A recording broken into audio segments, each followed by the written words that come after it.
My dad said he'd skip my wedding if I didn't invite my sister, who slept with my ex, so I replaced him, and watched his world quietly unravel. This month, I married the love of my life, Zach. As newlyweds, you'd expect us to be basking in the joy of our honeymoon, planning our future, or just enjoying the bliss of starting this new chapter together. Instead, I find myself turning to Reddit today, desperate for clarity and advice, because my father is making my life unbearable. I can't help but wonder, am I the one at fault here? Let me give you some context. The issue traces back to my decision to invite my dad to walk me down the aisle at my wedding. On the surface, this might sound like a sweet, typical gesture. However, it's important to note that my dad and I have never been close, mainly because of his attitude towards me. You see, my mom died while giving birth to me. At the time, my dad wasn't even there, he was away on a work trip. When my mom went into labor unexpectedly, there were complications. She suffered severe blood loss, and despite the doctor's efforts, they couldn't save her. By the time my dad returned, he was met with the devastating news that his wife was gone. All he had left was me, a newborn he'd never met, and who, in his eyes, was responsible for his wife's death. This set the tone for everything that followed. Now, I understand on some level that losing my mom the way he did must have been devastating for him. But over the years, it became clear that his grief had turned into resentment towards me. That resentment wasn't subtle, it was loud and evident in how he treated me.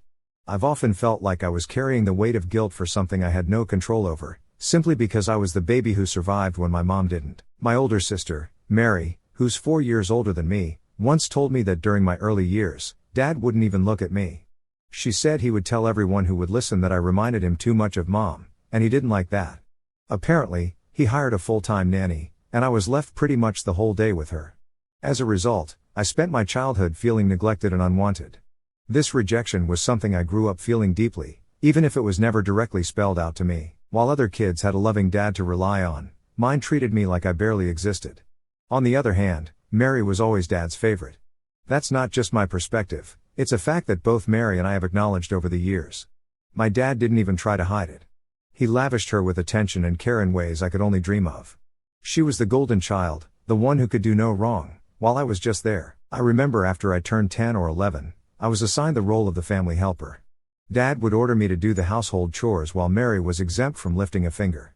When I asked why, he would justify it by saying that Mary needed to focus on her studies and shouldn't be bothered with tasks like washing dishes or doing laundry. But for me, he said I should learn to handle these things because I wasn't as good at academics as Mary and might end up being a stay-at-home wife. Obviously, this was unfair, but he didn't care. I was left to pick up the slack. I would clean, scrub, fold clothes, and if I ever dared to complain or ask for help, Dad would get angry. He'd threaten to ground me or take away my phone, which, as a kid, felt like the ultimate punishment. If I wanted something, a new outfit, a book, anything, I was told it was unnecessary or a waste of money. Meanwhile, Mary seemed to get everything she wanted without so much as a second thought. If I was stranded somewhere and called him to pick me up, he would flat out refuse and tell me to figure it out on my own, even if that meant walking home alone. But if Mary needed a ride, whether it was 5 minutes away or an hour, Dad would drop everything to be there for her.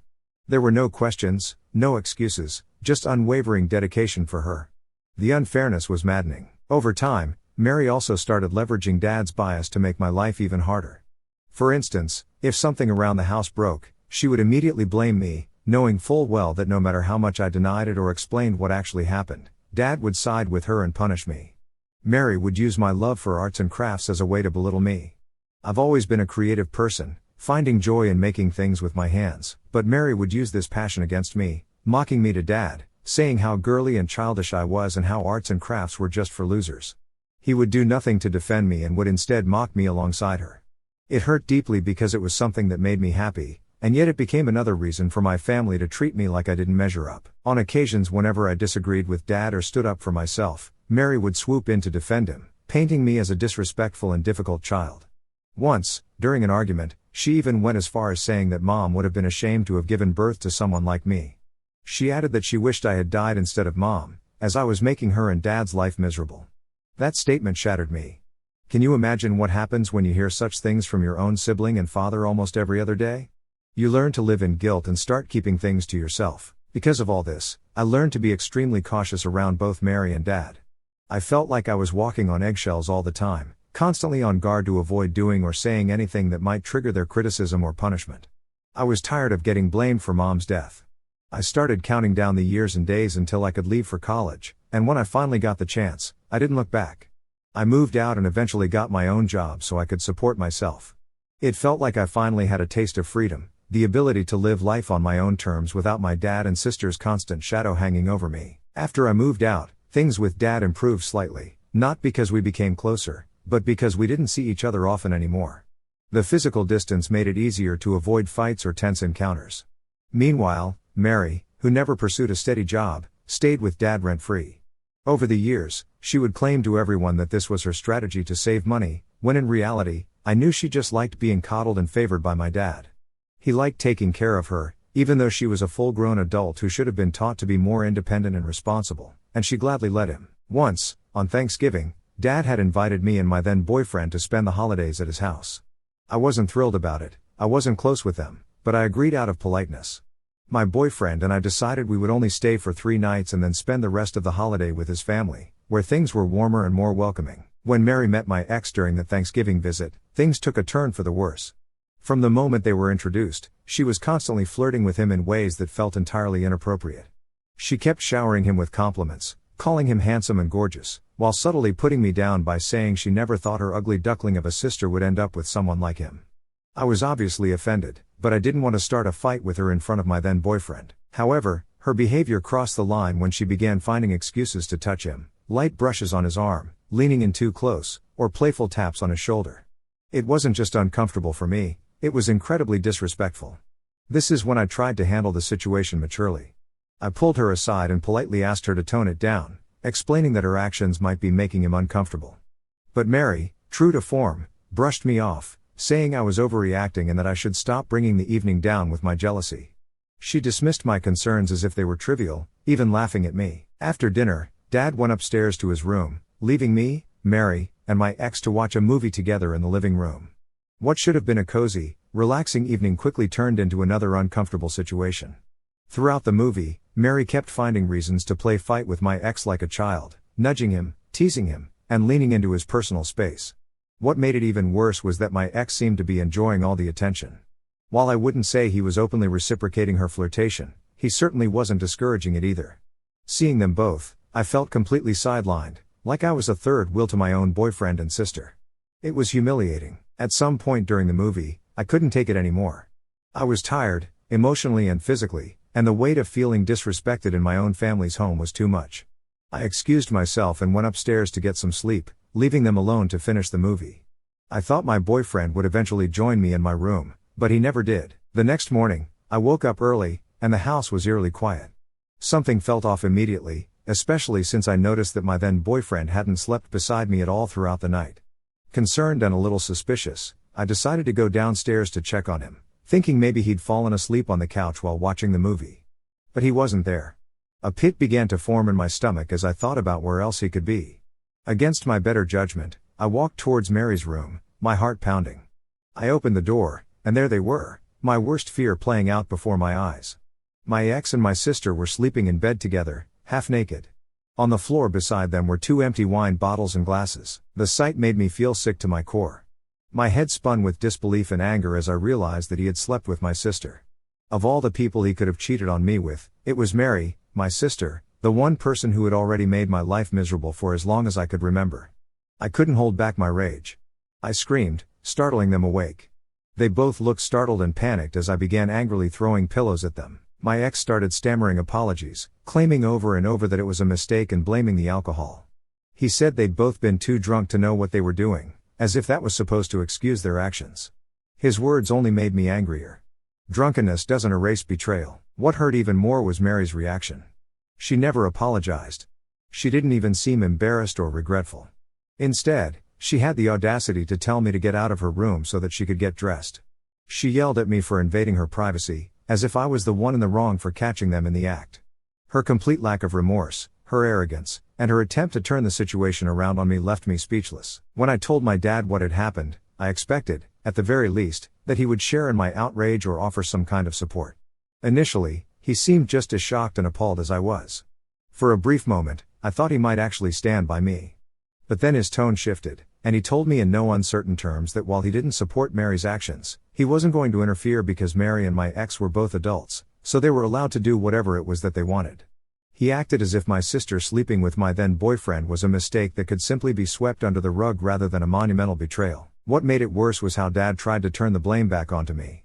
According to him, I should have been more careful about the kind of man I brought into the family. He said my ex had a loose character, so it was basically my fault for bringing him around Mary. It was as if he believed I should have somehow predicted my ex's betrayal or, worse, that I had knowingly set myself up for this heartbreak. His comments made me feel like I was losing my grip on reality. My sister was not an innocent bystander in this situation. She actively pursued my ex, knowing full well how much it would hurt me. Yet my dad completely downplayed her role, almost absolving her of anything, while piling the blame entirely on me. It was like he refused to hold Mary accountable for anything she did, no matter how blatantly cruel or selfish it was. Ultimately, I knew what I had to do. I broke up with my ex immediately. There was no coming back from what he had done, and I couldn't stay with someone who would betray me so deeply, especially with my own sister. As for Mary, I cut all ties with her after this. She never apologized or showed even a shred of remorse. Instead, she took the situation and turned it into something to brag about. She went around telling our cousins about how she stole my man in one night and even boasted that he had apparently told her she was better in bed than me.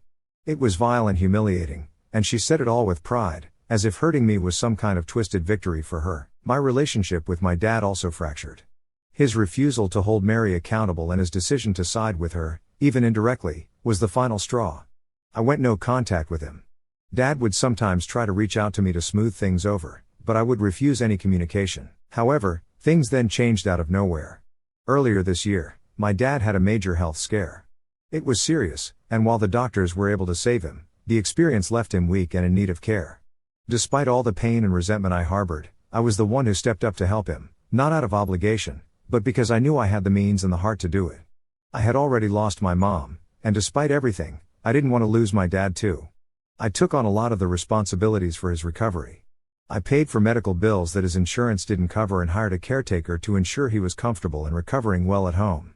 It wasn't easy, but I did it because it felt like the right thing to do. My sister, on the other hand, did little to nothing to help. Her salary isn't enough to pay for anything substantial, and she didn't seem particularly inclined to contribute either. She just let me handle all of Dad's responsibilities. I guess during this time, Dad's eyes finally opened to the truth. He realized how much I was taking care of him while Mary wasn't lifting a finger. Unexpectedly, he apologized to me. He acknowledged how he had treated me growing up, how he had failed to be there for me, and how he had let Mary's actions slide when they hurt me the most. For the first time in my life, I felt like Dad truly saw the pain he had caused me. It was a healing moment, and while it didn't erase everything, it opened the door for us to start rebuilding our relationship. We began talking more, and for the first time in a long time, I felt like there was hope for us. So when I started planning my wedding, inviting my dad felt like the right thing to do. Our relationship seemed to be slowly improving, and despite everything, I wanted him to be there for such an important moment in my life. However, inviting Mary was out of the question. She had never apologized or shown me that she felt remorse for what she had done to me. She and I had no relationship, and I wanted to keep it that way. But my dad, perhaps emboldened by our renewed connection, began to push for me to invite her. He insisted that Mary had changed and deserved a second chance. I asked him point blank, if she had really changed, then why hadn't she reached out to me even once to apologize? If she was remorseful, surely an apology wouldn't be too much to ask. But instead of understanding my perspective, Dad doubled down, saying I should let bygones be bygones and not pester Mary for an apology. He argued that it had been years since the incident with my ex and that my wedding was the perfect opportunity for a fresh start for all of us. I couldn't believe he was asking this of me. After everything I'd been through, after everything Mary had done, he wanted me to just forgive and forget without so much as an acknowledgement from her of the harm she caused. It felt like yet another example of him excusing her behavior while expecting me to take the high road. But this time, I wasn't going to let that happen.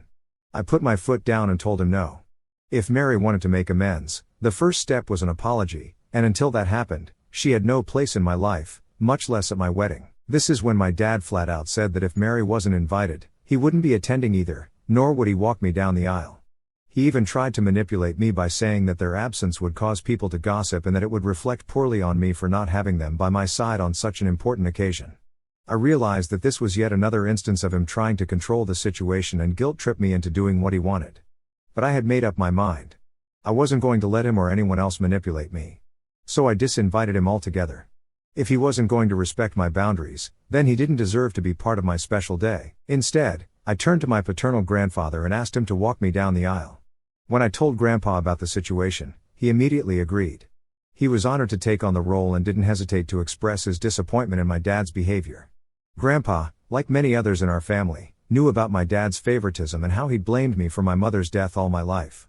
He was deeply disappointed that even now, after everything, Dad hadn't changed. Anyway, my wedding day was beautiful. Grandpa walked me down the aisle with pride, and we had an amazing time celebrating with the people who truly cared about me and my happiness. It felt like the fresh start I'd always dreamed of, surrounded by love and support. But of course, my dad wasn't going to let things go so easily. After the wedding, when he found out what had happened, he threw a massive tantrum. He called me, outraged, and said he couldn't believe I'd gone through with a wedding without him. He admitted that he had fully expected me to back down and invite him back, and he was livid that I had asked Grandpa to take his place, insisting that Grandpa had no right to walk me down the aisle. What really seemed to push Dad over the edge, though, was the wedding gift I had received from Grandpa. You see, during the reception, Grandpa, who had been so supportive towards me throughout this entire process, made a surprising announcement. He said he was giving me his vacation house as a wedding gift, wanting me and my husband to make new memories there. This was completely unexpected, and I was overwhelmed with gratitude. Grandpa told me that he believed, out of Mary and me, it was me who truly appreciated the value of family and the memories that came with the house. He said he knew I would cherish it and take care of it just as he had. His gesture meant everything to me, but it has infuriated my dad. As Grandpa's only child, Dad had always assumed he would inherit everything, including the vacation house. Now that it has been gifted to me, Dad sees this as a betrayal on my part. Since the wedding, my dad and Mary have been relentlessly accusing me of stealing the vacation house from them. They insist that it's my dad's legal right to inherit it as Grandpa's only child and have been pressuring me to give it back to him. The accusations are as unfair as they are absurd. Mary, predictably, has been the loudest, egging Dad on and portraying me as some kind of opportunist who manipulated and took advantage of Grandpa's generosity. Is your sister married? No, my sister isn't married yet. She hates commitment and doesn't stay in long-term relationships with anyone. Why does your adult sister still stay with your dad? Well, it's because Mary is my dad's golden child, and he's her safety net. They have always had a codependent relationship, and it seems to work for them. Dad loves to spoil her endlessly, while I've worked hard to stand on my own. Mary continues to rely on my dad for everything. She neither has a steady job nor does she have any savings. Why didn't your grandparents help you out earlier by standing up to your dad? They did. My grandparents have always been a part of my life and have tried to help me as much as they could. They did try to talk to my dad several times, but my dad never changed. At the end of the day, it wasn't their responsibility to raise me, it was my dad's. He should have stepped up, taking accountability and being the parent I needed. I understand that he was grieving and that losing my mom was devastating for him, but that doesn't excuse his neglect or favoritism. As a child, all I felt was unloved and unwanted. Dad was the adult, the parent, and he should have been the one to rise above his grief and take care of me. Has your dad dated anyone after your mom passed away? No, my dad has remained single all these years. He still mourns the loss of my mom to this day. I don't think he ever truly healed from her passing. So today, I met with Dad. He had been incessantly calling and messaging me for weeks, and I finally decided it was better to meet him face to face and put an end to this ongoing drama. When we met, I firmly told him that I wasn't going to give the vacation house to him and that he needed to let go of the idea that he was entitled to inherit it. Grandpa had given it to me as a gift, and his decision was final. My dad, as expected, didn't take this well. He called me selfish and manipulative, accusing me of stealing something that rightfully belonged to him. He told me how I had already taken so much from him over the years, and even now, I seemed to have taken another thing from him. His words didn't surprise me, but they still stung. This is when I looked him in the eye and asked him directly, "Why do you hate me so much? What have I ever done to you?" My question seemed to catch him off guard. I could see Dad falter for a moment, but I pressed on. I told him that I've always known he blamed me for my mother's death, but was that the only reason for his hatred? I reminded him that I was just a baby when Mom died, so what did he expect me to do to save her? I was innocent, and if anyone should feel guilty, it was him for not being there when she needed him the most. He should have been there for my mom rather than being away on a work trip. I told Dad that it wasn't fair for him to continuously project his guilt and grief onto me. It wasn't my fault, and it never had been, yet he had spent my entire life punishing me for something that was beyond my control. I could feel the weight of my words hanging in the air. At first, my dad tried to avoid answering me directly, but I pressed on and told him that this was his chance to finally say whatever was on his mind once and for all. Just let it all out. This is when my dad finally admitted the truth. He told me that he never wanted a second child and that when mom got pregnant with me, he was against it. He explained how, despite the doctor's warnings about the risks, mom had insisted on having me, and dad had urged her to abort. Ultimately, it was her decision, and he couldn't do anything about it. So when she died giving birth to me, he blamed me for taking her away from him. He told me that for years, he wished I had never been born, and that as I grew older and started to look more like her, it only made him miss mom even more. My heart broke as he spoke. Dad told me that only after I took care of him this year following his health scare did he realize that I was also more like mom in other ways, especially in how caring and giving I am, just like she was. This is when he finally started to feel this overwhelming sense of guilt, and that is when he apologized to me. He told me he genuinely regretted the way he treated me, but he just couldn't help himself since my sister was easier than me. He admitted that Mary never reminded him of mom, she was more like him and never made him confront his own pain. Then my dad told me how he had hoped my wedding could fix everything. He hoped to show up as a united family at my wedding, but when I didn't invite Mary and disinvited him, I had apparently ruined everything. He said that asking Grandpa to walk me down the aisle was the biggest betrayal I could have done to him and that I robbed him of the experience as a father. I couldn't believe what I was hearing. After everything he had put me through, he still had the audacity to point fingers at me. It was as if I was the one who had wronged him when all I had ever done was try to heal a relationship that was always one-sided. I scoffed at his words, feeling both angry and numb. I told him that clearly, I was never going to be good enough for him. Clearly, I was always going to be the scapegoat of the family, no matter what. At this point, I was just done trying to fix things with him. He didn't deserve my effort or my care anymore. I told him that if he ever found himself in the hospital again, he shouldn't expect me to pay his medical bills or help him out anymore. Instead, he should rely on his precious daughter Mary, who can't even take care of her own finances every month. I also reminded Dad that Grandpa had given me the vacation house all on his own. I told him if he had a problem with that, he could take it up with Grandpa because I was done trying to explain myself or justify my actions. Dad tried to argue further, but I quickly left as I was done listening to him. Since then, Dad has been calling me several times, but I haven't bothered even picking up. At this point, I'm just done with his toxic presence and want to concentrate on my marriage. Throughout all this, my husband Zach has been an amazing support. He understands my family's issues and supports me. Even after our conversation, my dad didn't give up trying to guilt trip me. He kept sending me text after text filled with apologies, trying to make me change my mind about everything.